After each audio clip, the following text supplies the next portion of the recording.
बिस्मिल्लाहिर्रहमानिर्रहीम, अस्सलाम वालेकुम। खुश आमदीद आपका हमारे यूट्यूब चैनल अससदीक टीवी में।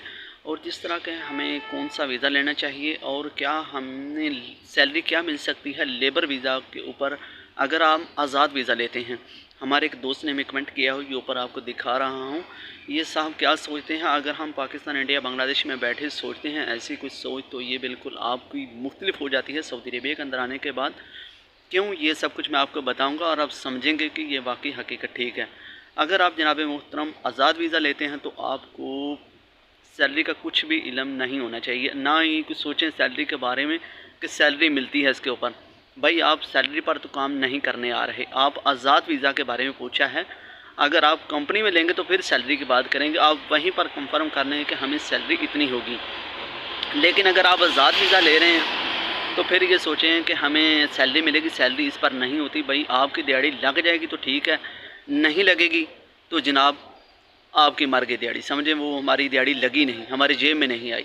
आज़ाद वीज़ा यहाँ पर ये साहब है। अगर आप लेबरी के बारे में सोचेंगे, हेल्पर पर कि मैं हेल्परी के ऊपर आकर ये काम करूँगा, तो ये बात तो भाई बिल्कुल गलत है।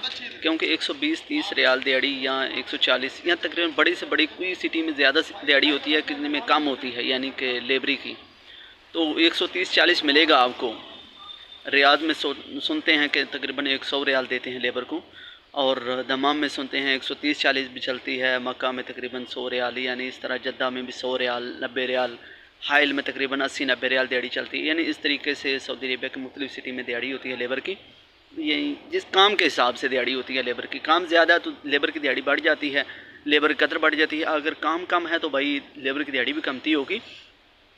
और 9 से 10 हज़ार एक साल का इकामे का लगता है जनाब। आपका काम मिलेगा या नहीं मिलेगा, आपको वो 365 दिन में आपको इकामा लगवाना ही है। वो 10,000 रियाल आपने देना ही है, वो आपने देना ही। आपने इकामे की फ़ीस, इकामे की गवर्नमेंट को जो 9,600 रुपये फ़ीस है वो आपने पे करनी ही है, अगर सऊदी अरेबिया में आपने कानून के मुताबिक रहना है तो तब। और जनाब अगर आप कारीगर हैं तो फिर आपके लिए बेस्ट है, लेकिन लेबर पर आपको फ़ायदा नहीं है, बिल्कुल नुकसान है। बेहतर है अगर आप मुल्क के अंदर मौजूद हैं इस वक्त, कुछ ना कुछ काम हुनर सीख लें, स्टील फिक्सर सीख लें, शटरिंग का काम सीख लें, प्लास्टर का काम सीख लें, तबूक लगाने का काम सीख लें, पाइप फिटिंग का काम सीख लें। उसके बाद अलमोनियम, जिप्सम बोर्ड और भी काफ़ी ऐसे काम हैं जो मैं अभी नहीं मेरे ज़हन में आ रहे। लेकिन ऐसा कुछ भी आपके पास हुनर है तो आप अच्छे खासे पैसे कमा सकते हैं सऊदी अरेबिया के अंदर। अगर आप सोचें कि मैं हेल्पर के बारे में सोचूंगा कि हेल्पर की सैलरी कितनी है, ये आपका सवाल भी समझें कि उल्ट पुल्ट है, मुझे समझ नहीं आ रही इसकी।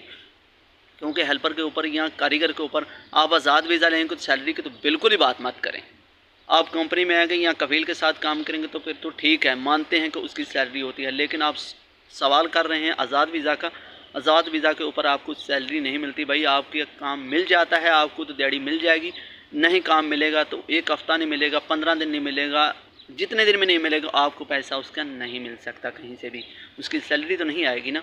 और कोई मज़ीद कोई इन्फॉर्मेशन अगर जानना चाहते तो हमें कमेंट करके ज़रूर बता सकते हैं, हम इंशाल्लाह उसके ऊपर रिप्लाई ज़रूर देंगे कि सऊदी अरेबिया में कौन सा वीज़ा हमें लेना चाहिए और कौन सा नहीं, और कौन सा काम बेस्ट है। हम उसके लिए इंशाल्लाह वीडियो बनाते रहेंगे। और चैनल पर नहीं हो तो चैनल को ज़रूर सब्सक्राइब कर लीजिए। कोई इन्फॉर्मेशन हमारे लिए हो तो ज़रूर बताइएगा। इसी के साथ हमें दी इजाज़त, नेक्स्ट वीडियो तक अल्लाह हाफिज़।